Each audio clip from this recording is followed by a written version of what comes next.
आज हम हिंदी का पाठ क्रमांक 3 सच्ची जीत देखेंगे। इस पाठ में हमें ये बताया गया है कि बुराई को भलाई से किस तरह जीता जाता है। आजकल हम देखते हैं कि अगर कोई हमारे साथ बुरा करता है तो हम भी क्या करते हैं, उनके साथ बुरा करने की कोशिश करते हैं या बुरा करने की सोचते हैं या कर भी देते हैं। तो ऐसा ना करते हुए हमें बुराई को भलाई से जीतना है, और वो किस तरह जीता जा सकता है वो हमें इस पाठ में बताया गया है। और कहा गया है कि बुराई को जो भलाई से जीतता है उसी जीत में क्या होता है, अपनी सच्ची जीत होती है, और इसी को सच्ची जीत कहा जाता है। देखिए, कोई भी व्यक्ति कितना ही बुरा क्यों ना हो और चाहे कितना ही बड़ा ताकतवर क्यों ना हो, पर कभी ना कभी उसके जीवन में भी क्या होती है, परेशानियां आती ही है। जब उसे किसी की सहायता की आवश्यक होती है, जरूरत पड़ती है, जरूरत के समय पर जो व्यक्ति मदद करता है वह उस अमुक व्यक्ति के अंदर अपनी जगह जरूर बना लेता है। देखिए क्या होता है, अगर कोई बुरा व्यक्ति है, उसने हमारे साथ बहुत बार बुरा किया है और हमने उसके साथ उसका रिप्लाई बुराई से नहीं बल्कि अच्छाई से दिया है, तो कहीं ना कहीं उसके दिल में हमारे लिए कहीं ना कहीं थोड़ी बहुत जगह बन जाती है कि मैंने उसके साथ इतना बुरा किया है लेकिन फिर भी उसने मेरी मदद की है, मेरे लिए अच्छा ही सोचा है या फिर मेरा अच्छा ही किया है। और देखिए कि कोई भी व्यक्ति क्यों ना हो, चाहे वो बुरा क्यों ना हो या फिर बहुत ताकतवर क्यों ना हो, परेशानियां तो सबके जीवन में आती ही है। ऐसा कोई बच्चा नहीं है जीवन में, लाइफ में, कि परेशानियां किसी के जीवन में अभी तक आई ना हो या आगे आने वाली ना हो। फिर वो भला व्यक्ति हो, अच्छा व्यक्ति हो, या फिर कोई ताकतवर हो या फिर कोई कमजोर हो, अमीर हो, गरीब हो, सबके जीवन में, सबके लाइफ में परेशानियां तो आते ही रहती है। और उन परेशानियों में कभी ना कभी आपका कोई ना कोई साथ तो जरूर देता ही है ना। जब जो साथ देता है, जो मदद करता है, उसके लिए उस व्यक्ति के मन में कहीं ना कहीं कुछ अच्छी जगह बन ही जाती है। फिर वो आपका शत्रु क्यों ना हो, आपने उसके साथ कितनी बार बुरा काम भी क्यों ना किया हो, तो और धीरे धीरे फिर ये जो शत्रुता है वो क्या हो जाती है, मित्रता में बदल जाती है। इसी प्रकार सच्ची जीत वही होती है जो शत्रु की भावनाओं को झुकाने के लिए मजबूर कर दे। अंततः बुराई को भलाई से जिताना ही क्या होती है, सच्ची जीत होती है। तो चलिए आइए हम देखते हैं लेसन में हमें क्या बताया गया है, और इस पाठ में, इस क्या कहेंगे हम, स्टोरी में हमें किस तरह बुराई को भलाई से जीतना चाहिए इस बारे में बताया गया है। तो चलिए देखते हैं कि हमारे इस पाठ में एक गांव में शेर सिंह नाम का एक किसान रहता था। अपने नाम के अनुरूप ही वह अभिमानी और दुष्ट प्रकृति का था। वह गांव के लोगों को सीधे मुंह बात तक न करता था और न ही बुजुर्गों का सामना करता था। गांव के लोग उसे अहंकारी समझते थे। दयाराम नाम का एक किसान उस गांव में आकर बस गया। वह बहुत नेक और ईमानदार आदमी था। वह सबसे नम्रता और का व्यवहार करता था। देखिए, एक गांव में शेर सिंह नाम का किसान रहता था। वो अपने नाम के अनुसार ही कैसा था, बहुत ही अभिमानी और बहुत ही दुष्ट। अभिमानी यानी उसको अपने आप पर बहुत ज्यादा प्राउड था। वो अपने आप को बहुत ताकतवर और बहुत ही ब्रेव वगैरह समझता था, और वो उसके साथ साथ ही बहुत दुष्ट था। दुष्ट यानी बुरा था। उसकी जो प्रकृति थी, उसका जो नेचर था, वो हमेशा दूसरों का बुरा ही करता था। और गांव वालों से तो कभी वो सीधे मुंह बात करता ही नहीं था। हमेशा बुजुर्गों का अपमान करना और किसी को भी कुछ भी कह देना, झगड़े लड़ाई वगैरह, इसी में उसका ज्यादातर फोकस रहा करता था। और गांव के लोग उससे क्या क्या करते थे, अहंकारी ही समझते थे। अहंकार मतलब उसके अंदर बहुत ज्यादा अपने आप को लेकर ईगो था। और दयाराम नाम का उसी समय क्या हुआ कि दयाराम नाम का एक किसान उस गांव में आकर बसता है। बहुत नेक और ईमानदार आदमी था। उस जैसा शेर सिंह उसकी नाम के अनुसार था, उसी तरह दयाराम भी उसके नाम के अनुसार ही था कि वह ईमानदार भी था और बहुत नेक भी था। और सबसे नम्रता से यानी बहुत ही पोलाइटली से वो क्या करता था, व्यवहार किया करता था। सबसे बहुत ही पोलाइटली उसका नेचर था। और वो बहुत सभी का आदर सम्मान भी किया करता था और सबकी यथासंभव सहायता करने को तत्पर रहा करता था। और जितना हो सके उससे जितना हो सके वो हर किसी की मदद के लिए हमेशा तैयार रहा करता था। सभी गांव वाले उसका आदर करते थे और आवश्यकता पड़ने पर ही उससे सलाह लिया करते थे। अब सभी लोग उसका आदर किया करते थे, सम्मान किया करते थे, सभी उसको बहुत अच्छा मानकर चल रहे थे। और जब उनको उसकी आवश्यकता हो, जरूरत पड़ती थी तो वो उसी के पास जाया करते थे, फिर चाहे वो किसी तरह की भी समस्या हो, किसी तरह की भी आवश्यकता हो, और वक्त पड़ने पर उससे कुछ सलाह मशवरा भी वो किया करते थे। गांव वालों ने दयाराम को सचेत करते हुए कहा, भाई दयाराम, जितना संभव हो तुम शेर सिंह से दूर रहना, वह बड़ा दुष्ट और झगड़ालू है। दयाराम ने हंसकर कहा, अगर शेर सिंह ने मुझसे झगड़ा किया तो मैं उसे देख लूंगा। देखिए, अब दयाराम नया नया था गांव में, तो गांव वालों को तो पता था कि शेर सिंह का व्यवहार कैसा है और किस तरह का व्यक्ति है। तो उसने क्या किया, उन गांव वालों ने क्या किया, दयाराम को शेर सिंह के बारे में बता दिया कि तुम चाहे जितना हो सके उतना क्या करो, इस शेर सिंह से तुम दूर रहो, ये बड़ा झगड़ालू है और बड़ा दुष्ट है, बहुत ही बुरा इंसान है। दयाराम ने हंसकर उन्हें जवाब दिया, क्या कहा कि अगर शेर सिंह झगड़ा किया तो किया, मैं उसे देख लूंगा, अगर उससे मुझसे लड़ता है तो मैं उसे देख लूंगा। यह खबर शेर सिंह के कानों तक पहुंच गई। क्रोध से उसके नथुने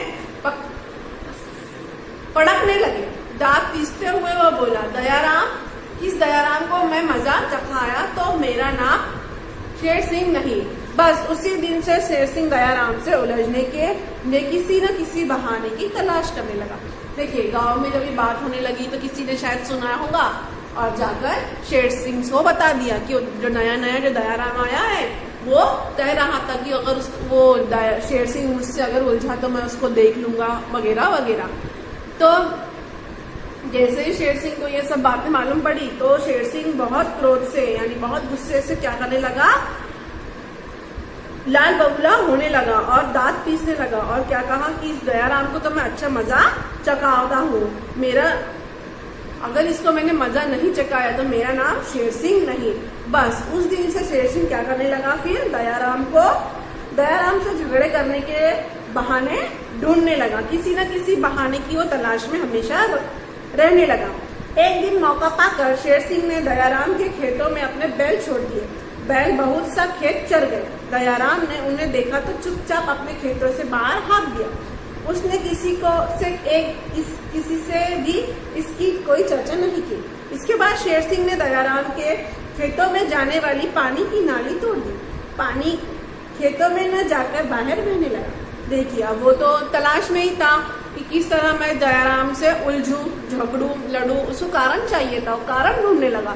तो एक दिन इसी तरह शेर सिंह ने क्या किया, दयाराम के खेतों में अपने बैल छोड़ दिए और बैलों ने जाहिर सी बात है क्या किया होगा, पूरी उसकी जो फसल थी वो आधे से ज्यादा क्या कर दी, खा ली। शेर सिंह के इस बर्ताव का दयाराम ने किसी से जिक्र भी नहीं किया और किसी से कुछ नहीं कहा, ना शेर सिंह को कहा, ना गांव वालों को किसी को कुछ कहा। उसने उसके बैल से खामोशी से उसके खेत में से हाँक दिए, मतलब उसको खेत से निकाल दिया। अब क्या हुआ आगे कि अब शेर सिंह ने सोचा होगा कि ये मुझसे उलझेगा, वो उलझा नहीं, वो तो खामोशी रहा दयाराम। तो अब झगड़ने के लिए उसने और एक युक्ति निकाली, क्या, जो पानी में खेतों में जो नदियों का जो पानी जो इसे एक लाइन से डाला जाता है ना, एक ऐसी लाइन बनाई जाती है नदियों का पानी खेतों तक पहुंचाने के लिए। तो वो एक नाली थी, तो वो उस नाली को शेर सिंह ने क्या किया, तोड़ दिया। तो अभी खेतों को पानी मिलना बंद हो गया और वो पानी कहाँ बहने लगा, खेतों में न जाकर बाहर बहने लगा। दयाराम ने देखा तो चुप आकर नाली बांध दी, किसी से कुछ भी नहीं कहा। इस तरह शेर सिंह तरह तरह से दयाराम को परेशान करता रहा, पर दयाराम मौन रहकर सब कुछ सहता गया। देखिए, अब इस बात पर भी दयाराम ने कुछ किया क्या, नहीं। उसने जो नाली तोड़ी थी उसने फिर बाद में उससे फिर से सीमेंट से फिर से बांध लिया। अब इस बार भी दयाराम शेर सिंह के पास ना गया, ना उससे लड़ा, ना उससे झगड़ा। अब क्या करे तो क्या करे। अब दयाराम इसी तरह खामोश रहने लगा और शेर सिंह इसी तरह उसको परेशान और भी नए नए तरीकों से परेशान करने लगा। अब दयाराम शेर सिंह अब परेशान हो गया कि अब करे तो क्या करे, लेकिन दयाराम उसको झगड़ने का मौका बिल्कुल भी देने नहीं लगा। वो सब कुछ खामोशी से सह लेता। अब देखिए आगे क्या हुआ। एक दिन दयाराम के यहाँ उसके संबंधी ने लखनऊ के मीठे खरबूज भेजे। दयाराम ने भी सभी किसानों के घर एक एक खरबूजा भेजा, लेकिन शेर सिंह ने उसका खरबूजा यह कहकर लौटा दिया कि मैं भिखमंगा नहीं हूँ और दूसरों का दाना नहीं लेता। देखिए अब शेर सिंह के से मित्रता बढ़ाने के लिए दयाराम ने क्या किया, उसके संबंधियों ने यानी उसके जो भी रिलेटिव्स होंगे उन्होंने लखनऊ के खरबूजे जो है वो मीठे मीठे खरबूजे दयाराम के लिए भेजे थे, बहुत सारे भेजे थे। तो दयाराम ने क्या किया, सभी गांव वालों के घर एक एक खरबूजा उसने भेजा। तो उसने शेर सिंह के पास भी भेजा। तो शेर सिंह ने यह कहकर लौटा दिया कि मैं भिखमंगा हूँ क्या, नहीं, मैं किसी का कुछ लेता नहीं हूँ, मैं भिखमंगा नहीं हूँ। और ये कहकर उसने खरबूजा नहीं लिया। बरसात का मौसम आया। एक दिन शेर सिंह एक गाड़ी अनाज भरकर दूसरे गांव से ला रहा था। दुर्भाग्यवश उसकी गाड़ी दलदल में फंस गई। शेर सिंह के बैल दुबले और कमजोर थे, वे गाड़ी को दलदल से न खींच सके। जब गांव में इस बात की खबर पहुंची तो गांव वाले खुश होकर बोले, उस दुष्ट शेर सिंह को रात भर वही रहने दो। देखिए क्या हुआ कि एक दिन क्या हुआ, बरसात का मौसम आया। फिर शेर सिंह अब गाड़ी में अनाज भरकर एक गांव से दूसरे गांव जाने लगा। तो रास्ते में उसकी बैलगाड़ी दलदल में फंस गई। दलदल मतलब बहुत सारा जब कीचड़ होता है ना, उसमें जाकर फंस गई। और अब शेर सिंह के जो बैल थे वो बहुत ही दुबले पतले और बहुत कमजोर थे, वे गाड़ी दलदल से बाहर खींच नहीं पा रहे थे। और जब ये बात पूरे गांव में पता चली तो कोई उसकी मदद के लिए नहीं आया और उल्टा वो क्या कहने लगे कि बहुत अच्छा हुआ कि उसको, इस दुष्ट को, इस पापी को, इस बुरे इंसान को इसी तरह की सजा मिलनी चाहिए और उसको रात भर वही रहने दो, तभी उसकी अकल ठिकाने आएंगी। जो कि यह खबर दयाराम को मिली, उसने अपने बलवान बैल लिए और मदद के लिए चल पड़ा। लोगों ने उसे रोका और कहा, दयाराम, शेर सिंह ने तुम्हें बार बार नुकसान पहुंचाया है, फिर भी तुम उसकी मदद क्यों कर रहे हो? दयाराम मुस्कुराकर चल दिया। देखिए जैसे ही अब दयाराम को पता चला कि शेर सिंह मुसीबत में है, उसके बैल बड़े ताकतवर थे, बहुत ही ये थे, क्या कहते हैं उसे, बलवान कहते हैं, बलवान थे। उसने अपने बैल लिए और वो आगे उसकी मदद के लिए चल पड़ा। जब लोगों ने उसको रोका कि वो तुम्हें कितना नुकसान पहुंचाता है, कोई मौका नहीं छोड़ता तुम्हें नुकसान पहुंचाने के, तो फिर तुम उसकी मदद क्यों कर रहे हो? जाने दो उसको, उसी तरह उसी दलदल में फंसने दो, रहने दो। रात भर जब अकल उसकी वहां पर अटकेगा तो रात भर में उसकी अकल ठिकाने आ जाएगी। लेकिन शेर सिंह को बचाने के लिए दयाराम चल पड़ा। उसने उस पर गांव वालों की बात नहीं सुनी, उन्होंने सिर्फ मुस्कुराया और शेर सिंह की मदद के लिए वो आगे बढ़ गया। शेर सिंह ने दयाराम को बैल लेकर आते देखा तो बोला, तुम अपने बैल लेकर लौट जाओ, तो मुझे तुम्हारी सहायता नहीं चाहिए, तुम्हारे जो जी में आए वह कहो, पर मैं वापस जाने वाला नहीं हूँ। दयाराम ने बोला, रात होने वाली है और तुम इस समय संकट में हो, मैं इस समय तुम्हारी बात नहीं मान सकता। देखो शेर सिंह अभी भी अपना जो गर्व है, अपना जो अहंकार है वो छोड़ नहीं रहा है, वो दलदल में फंसा हुआ है और दयाराम उसको मदद के लिए आ रहा है, तो फिर भी वह उसकी मदद नहीं लेना चाहता। वो क्या कह रहा है, तुम चले जाओ, मुझे तुम्हारे मदद की कोई जरूरत नहीं है। लेकिन दयाराम ने इसकी एक बात भी सुनी नहीं और वो क्या कहने लगा, दयाराम कि तुम्हारे जो जी में आता है वो कहो, पर मैं यहाँ से जाने वाला नहीं हूँ। अब रात हो गई है और रात होने की वजह से और ज्यादा संकट तुम पर आ जाएगा और इस समय मैं तुम्हारी कोई भी बात नहीं मानने वाला हूँ। दयाराम ने गाड़ी में अपने बैल जोत दिए और बैलों को ललकारा। बैलों ने गाड़ी को खींचकर दलदल से बाहर निकाल दिया। शेर सिंह की आंखें भर आई। वह बोला, दयाराम, मैं अपनी किए पर शर्मिंदा हूँ। तुमने मेरी बुराई का बदला अच्छाई से दिया है, इसे मैं कभी नहीं भूलूंगा। दोनों एक दूसरे से गले मिले और गांव की ओर चल दिए।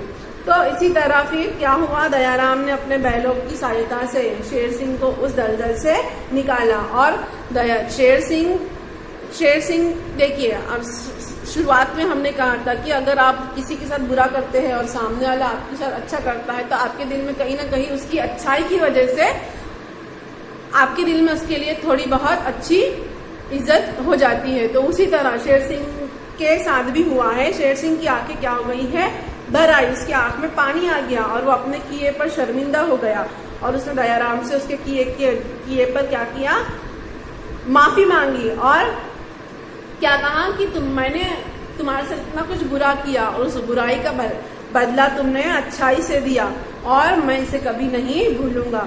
उस दिनों से वो दोनों अच्छे मित्र हो गए और एक दूसरे को गले मिले और अपनी गांव की ओर चल दिए। तो इसी तरह हमें भी अगर अपने साथ कोई बुरा करता है तो हमें उसका जवाब बुराई से नहीं देना है बल्कि अच्छाई से देना है और इसी में अपनी सच्ची जीत है।